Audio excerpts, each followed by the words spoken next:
계속해서 우리가 스가랴 말씀을 함께 보고 있는데요. 오늘은 스가랴 10장 말씀을 함께 읽었고 그 말씀에 대해 함께 나누기를 원합니다. 그 전에 스가랴라는 책은 여러 가지 특징이 있습니다.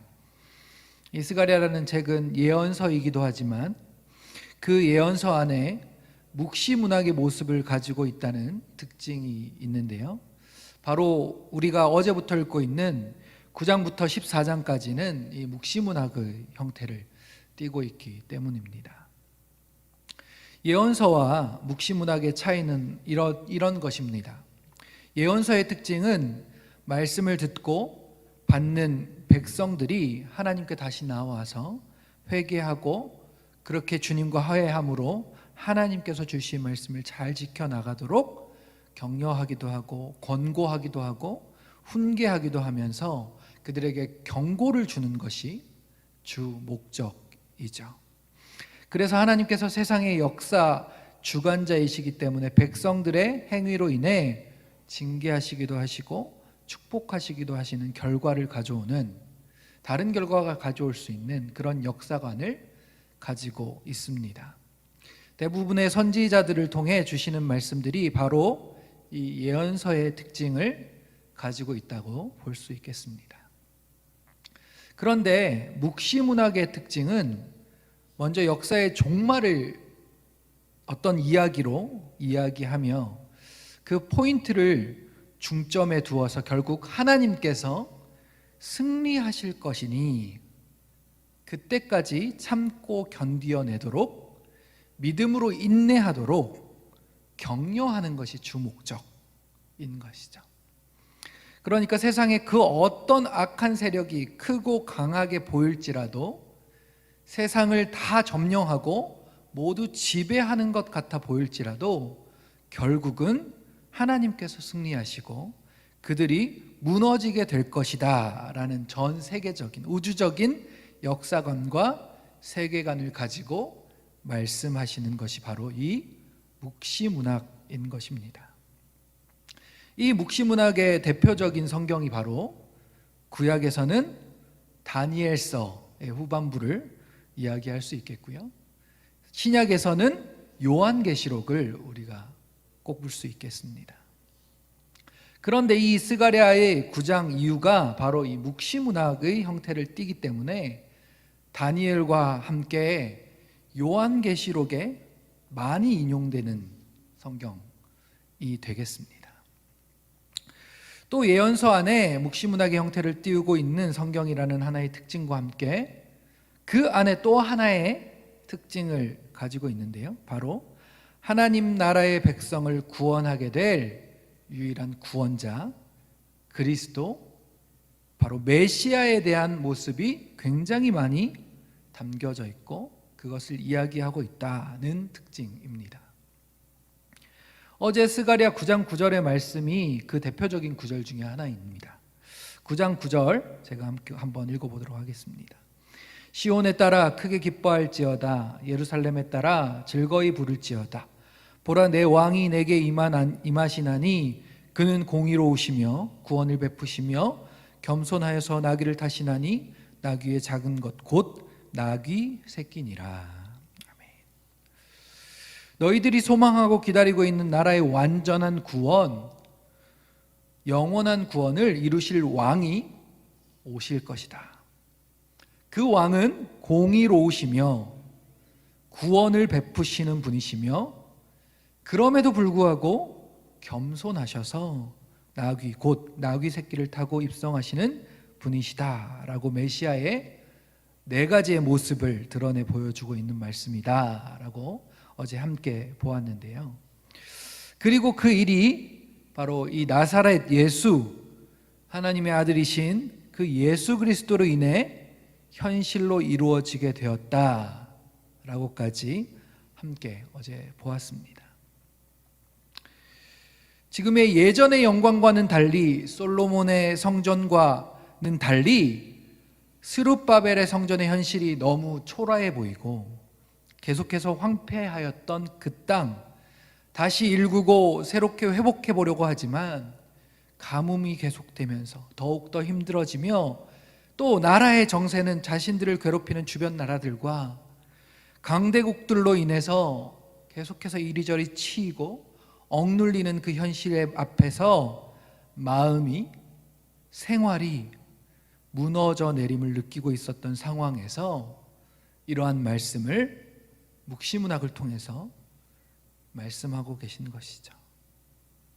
그런 그들에게 이제 곧 너희에게 금식의 절기에서 기쁨과 희락, 즐거움과 희락의 절기들로 변하게 될 것이며 주변의 나라들 떵떵거리며 세계를 호령하는 것 같은 그 강대국들이 무너지고 그 교만이 끊어질 것이다 라며 하나님의 우주적 통치를 말씀하시며 9장을 시작하고 계신 것이죠. 오늘 10장의 시작은 이렇습니다. 1절 말씀입니다. 봄비가 올 때에 여호와 곧 구름을 일게 하시는 여호와께 비를 구하라. 무리에게 소낙비를 내려서 밭의 채소를 각 사람에게 주시리라. 아멘. 이 이스라엘 땅에는 비라는 것, 물이라는 것이 아주 중요한 지역적 특징을 가지고 있었습니다. 그 첫 번째 이유는 강수량이 다른 주변 나라들보다는 농사 짓기에 턱없이 부족한 환경이었기 때문이고요. 또 두 번째는 물을 머금고 있는 땅이 그렇게 많지 않기 때문에 물을 다 밑으로 빠져내보내게 하는 토지적 특성을 가지고 있었기 때문에 이들 가운데 농사 짓기가 참 쉽지 않았습니다. 그리고 세 번째는 나라 안에 큰 강줄기가 흐르지 않았다는 사실 때문이죠. 사람이 살기에는 물이 너무나도 중요하기 때문에 예전이나 지금이나 큰 물줄기를 따라 사람들이 살게 되어 있었습니다. 우리나라만 해도 서울을 관통하는 한강, 그리고 영남을 가로지르는 큰 물줄기인 낙동강, 이 주변으로 번영하며 이루고 살아갔기 때문이죠. 지금은 물론 물을 당겨서 쓸 수 있는 기술이 발달했기 때문에 그 편차가 현저하게 많이 줄어들긴 했습니다. 어찌되었든 애굽의 젖줄과 같은 나일강이나 바벨론, 아수르의 허리를 지나며 흐르고 있는 이 유프라테스, 티그리스 강이 있는 것과는 반대로 쉽게 말라버릴 수 있었던 요단강 정도가 이스라엘 땅에 흐르는 모습이 있었기 때문에 이들에게는 누구보다도 하늘에서 내리는 비가 중요했습니다. 그래서 이슬이 내리는 것조차도 이들은 은혜로 표현했던 것입니다. 그 하늘에서 내리는 비는 누구로부터 오는 것인가?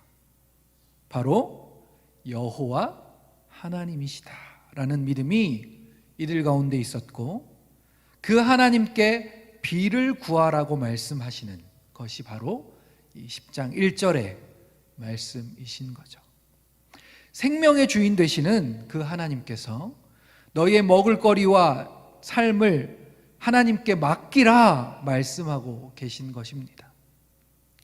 부적과도 같은 드라빔이나 복술자들, 그러니까 무당이나 점술가들의 말을 믿고 그들 가운데 부어지는 헛된 위로로 마음을 약간 적시고 달래지 말고 너희를 살리시고 참 생명과 참 은혜를 주시는 하나님을 믿으며 그분께 기도하며 그 믿음의 인내로 살아가라 라고 말씀하고 계신 것입니다. 그것이 바로 1절부터 2절, 3절까지 흘러가는 이야기인 것이죠. 그렇게 목자 없는 양같이 너희들에게 그들 가운데 그렇게 목자 없는 양 같은 너희들에게 그들 가운데 찾아오시겠다 말씀하고 계신 것이 바로 3절 말씀인데요. 3절 말씀을 함께 읽어보도록 하겠습니다. 시작. 내가 목자들에게 노를 바라며 내가 순년소들을 벌하리라. 만군의 여호와가 그 무리 곧 유다 족속을 돌보아 그들을 전쟁의 준마와 같게 하시리니. 여기에서 벌하다, 벌하리라 라는 단어와 돌보다 라는 단어는 원어로 같은 단어입니다. 파카드라는 단어인데요, 그들에게 찾아가다, 방문하다 라는 단어의 뜻입니다.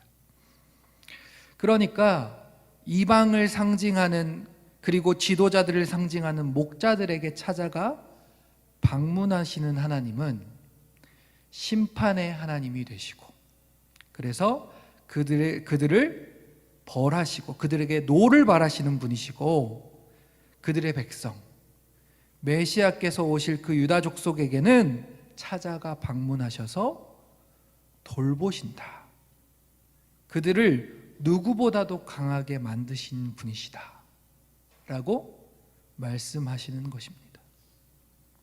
우리나라 말로는 완전히 다른 말, 벌하다, 돌보다 이렇게 해석되지만 같은 단어를 쓰고 있다라는 사실을 우리가 기억해야 합니다.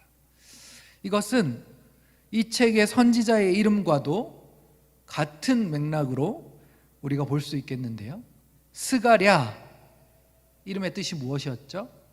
여호와께서 기억하신다라는 뜻이었습니다.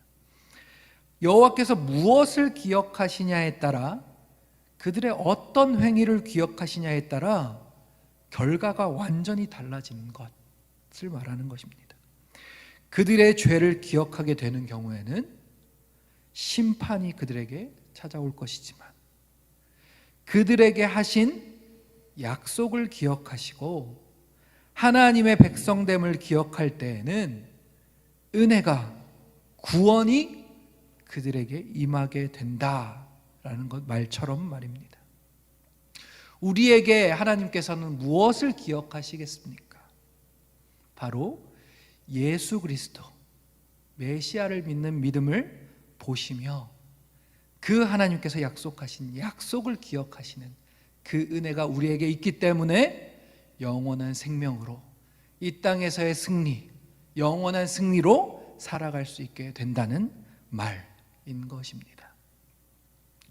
그렇게 유다 족속을 돌보셔서 전쟁의 준마와 같이 갖게 하신 분께서 이제는 전쟁에서 이기게 하신다 말씀하십니다. 누구를 통해서요? 바로 메시아를 통해서라고 4절부터 7절까지 말씀하고 계십니다. 4절부터 7절까지 함께 한 목소리로 읽도록 하겠습니다. 시작. 모퉁이 돌이 그에게서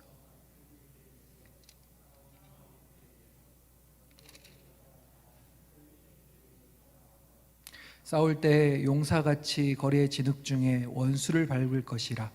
여호와가 그들과 함께 한즉 그들이 싸워 말탄 자들을 부끄럽게 하리라. 내가 유다 족속을 견고하게 하며 요셉 족속을 구원할지라. 내가 그들을 긍휼히 여김으로 그들이 돌아오게 하리니 그들은 내가 내버린 일이 없었음 같이 되리라. 나는 그들의 하나님 여호와라. 내가 그들에게 들으리라. 에브라임이 용사 같아서 포도주를 마심같이 마음이 즐거울 것이요 그들의 자손은 보고 기뻐하며 여호와로 말미암아 마음에 즐거워하리라. 아멘. 그리고는 결국 모든 나라가 여호와 앞에 무릎을 꿇게 될 것이다. 이 이야기를 8절부터 12절까지 말씀하고 계신 것이죠. 10절과 11절 부분만 제가 읽도록 하겠습니다. 내가 그들을 애굽 땅에서 돌아오게 하며 그들을 아수르에서부터 모으며 길르앗 땅과 레바논으로 그들을 이끌어 가리니 그들이 거할 곳이 부족하리라. 내가 그들이 고난의 바다를 지나갈 때 바다 물결을 치리니 나일의 깊은 곳에 돛이 다 마르겠고 아수르의 교만이 낮아지겠고 애굽의 규가 없어지리라. 이 말씀이 나중에 예수님께서 다시 재림하실 때 오시는 그 전쟁의 승리를 이야기하기도 하지만 우리의 인생의 승리를 이야기하고 있다는 것도 우리가 기억해야 할 것을 믿습니다. 이 역사도 동일하게 그렇게 이루어졌고, 그곳 가운데 이 나라들이 패하고 하나님께서 세우신 다른 나라들로 새롭게 되어지는 그 역사들을 우리가 보고 있기 때문입니다. 그렇기에 이 말씀 가운데 그 역사하시는 하나님, 우리 가운데 일하시는 그 하나님을 더욱 의지하며 승리하시는 그 하나님 앞에 기도하며 구하며 지금의 어려운 상황들을 인내하며 소망을 붙잡는 그런 믿음이 우리 가운데 있어야 한다는 말인 것이죠.